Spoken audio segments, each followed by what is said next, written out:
इनको 400 पार क्यों चाहिए? संविधान बदलने के लिए।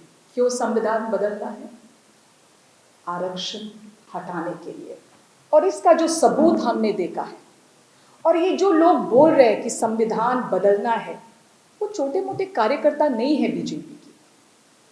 जो हमने देखा भी टीवी पे, वो है अनंत कुमार हेगड़े, जो उनका सांसद, अरुण गोविल, जो अभी एक प्रत्याशी है मेरठ से, दिया कुमारी, उनका डिप्टी चीफ मिनिस्टर है राजस्थान अभी, देख लीजिए, लल्लू सिंह बीजेपी एमपी फैजाबाद, और ज्योति मिर्दा प्रत्याशी। इसमें साफ है कि उनको संविधान बदलना है। जब संविधान बदलने की वो सोच है, तो आप किसको अपमान कर रहे हैं? आप बी.आर. अंबेडकर को अपमान कर रहे हैं, वो याद रखिए। नरेंद्र मोदी जी बी.आर. अंबेडकर को अपमान कर रहा है। हिंदुस्तान के सबसे बड़ा दलित नेता। उसके ऊपर हमको एक और चीज पता है कि 2015 मोहन भागवत जी, मुझे याद है, वो बिहार के जो विधानसभा चुनाव से पहले कहा गया था कि आरक्षण हटाना है इस देश से। ये कांग्रेस के नेता नहीं है, ये आरएसएस के अध्यक्ष।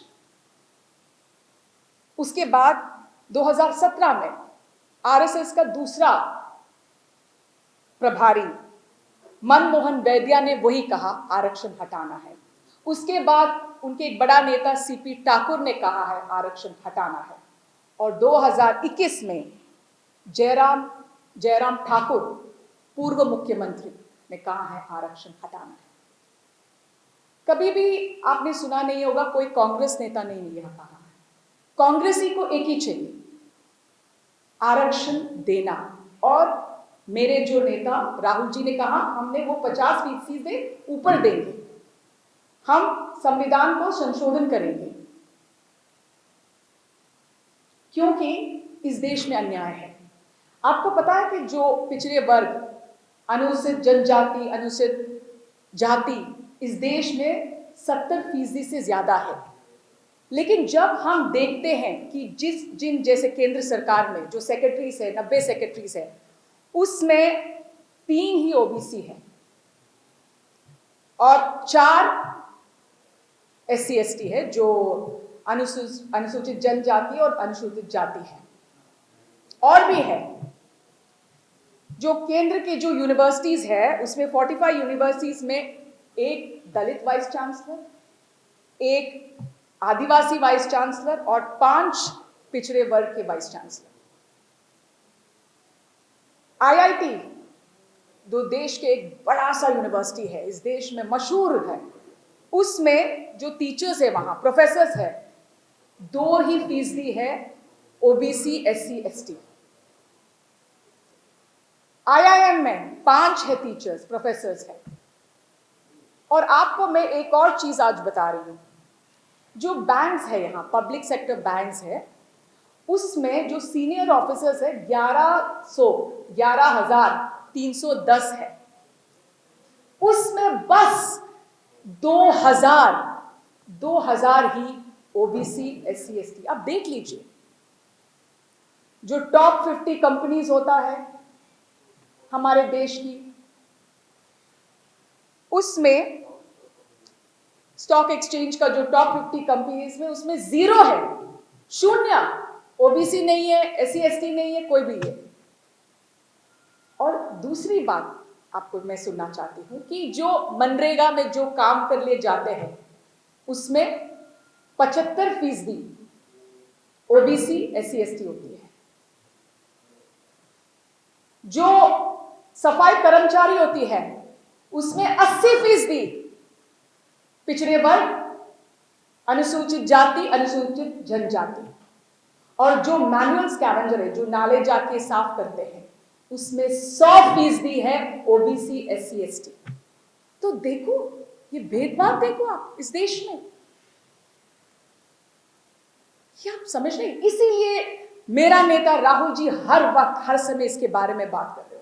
और आपको एक और चीज पता है कि 2011 में हमने शुरू किया था जाति जनगण, वो खत्म हुआ था 2013 से 14 के जनवरी में।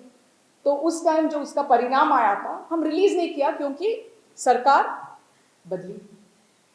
लेकिन ये सरकार अभी तक वो रिजल्ट रिलीज भी नहीं किया। और जब हम नरेंद्र मोदी से पूछते हैं कि आप जाति या कास्ट सेंसस क्यों नहीं करते, मौन है। आज राजनाथ सिंह जी है यहां, उनसे जाके पूछ लीजिए कि क्यों नहीं कर रहे हो कास्ट सेंसस, क्यों नहीं कर रहे हो। हमको वो एक्सरे करना पड़ेगा, तभी हमको पता चलेगा ना कि कहां का कितने डॉक्टर्स है, कितने इंजीनियर्स है, कितने सीईओज है। तो ये जो अभी मैंने बीजेपी के बारे में कहा है, अभी जो मैं देख रही हूं यहां उड़ीसा में एसटी है 24%, एससी है 17% और ओबीसी है 40%। उसका मतलब 80% से ज्यादा। बट यहां क्या हुआ है, जो पूरे देश में मंडल कमीशन के बाद 27% आरक्षण दिया हुआ था पिछड़े वर्ग को, यहां बस 11%। कौन न्यायपालिका गया, कौन सुप्रीम कोर्ट गया ये बंद करने के लिए? बिजू पटनायक के पिताजी, सॉरी नवीन पटनायक के पिताजी बिजू पटनायक, उन्होंने बोला नहीं चाहिए। ये है उनका सोच, बीजेडी का सोच ये है। फिर उन्होंने क्या किया, बस 11% दिया। और यहां आपको पता है कि जो गवर्नमेंट सेक्टर में 2.8% है गवर्नमेंट सेक्टर में जो लोग ओबीसी का है, बस इतना ही है। और मैंने जो बोला आरक्षण बस 11% को देते हैं। और एक और बात है, जो 63% जो ओबीसीज है उसका जो वो प्राइमरी एजुकेशन उनका बस उससे कम होता है, समझे? 63% प्राइमरी एजुकेशन तक नहीं पहुंचता है। तो आप सोच लीजिए कि क्या हो रहा है यहां। और बीजेडी आपसे बोलते हैं कि हम बीजेपी के खिलाफ लड़ रहे हैं। मैं एक सवाल पूछना चाहती हूं, आज राज्यसभा में जो भी विधेयक लागू किया है बीजेपी ने, उसको समर्थन कौन दिया? जीएसटी था, नोटबंदी थे, आर्टिकल 370, काले कानून 3, किसने उसको समर्थन दिया वो लागू करने के लिए? बीजेपी। और ये ड्रामा यहां कि हम अलग अलग लड़ रहे हैं। अश्विनी वैष्णव का राज्यसभा को समर्थन किसने दिया? हाँ, अश्विनी वैष्णव राज्यसभा कैसे गया, किससे समर्थन दिया? बीजेडी। पूछ लीजिए, आज नवीन पटनायक जी को पूछ लीजिए। एक और है ना उनके साथ, कौन है वो, तमिलनाडु से पांडियन, उसको हंस के उसको पूछो आज क्यों दिया उनको। आपकी पार्टी में है ना बहुत सारे लोग बीजेडी में, उसको भेजना था राज्यसभा। आप अश्विनी वैष्णव को क्यों समर्थन दिया? ये है उनका गठबंधन, ये है उनका संबंध।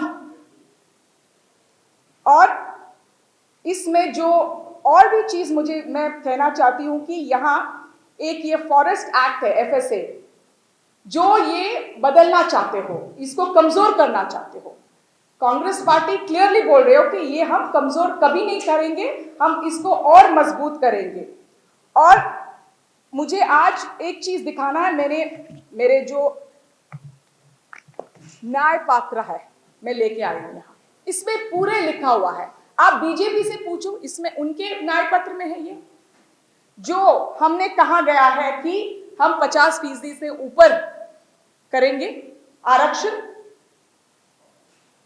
वो constitutional amendment to raise the 50%, हम जाति जनगण करेंगे, जो वैकेंसीज है सरकार में एससी एसटी ओबीसी का अभी खाली है वो हम भरेंगे, scholarships OBC ST ST students का हम डबल करेंगे, और हम उनके लिए अच्छे स्कूल्स बनाएंगे सभी डिस्ट्रिक्ट्स में, पूरे देश में। वो शेड्यूल्ड कास्ट एट्रोसिटी एक्ट 1985 हम और भी मजबूत करेंगे। Effective implementation of the Forest Right Act 2006 through a dedicated FRA division, a separate budget and action plan. We will pass a law authorizing allocation of resources for scheduled caste sub-plan and tribal sub-plan within the annual budget and monitoring. तो मैं कहना क्या चाहती हूं, आज आप राजनाथ सिंह से पूछ लीजिए उनके मैनिफेस्टो में क्या लिखा है। ये 400 पार एक ही मकसद है, संविधान बदलने के लिए और आरक्षण हटाने के लिए। इसका सबूत मैंने आज दिखाया, इसका सबूत यहां का जो वीडियोस दिखाए हैं सब उनके नेता, ये हम अलाउ ही नहीं कर सकते। कांग्रेस पार्टी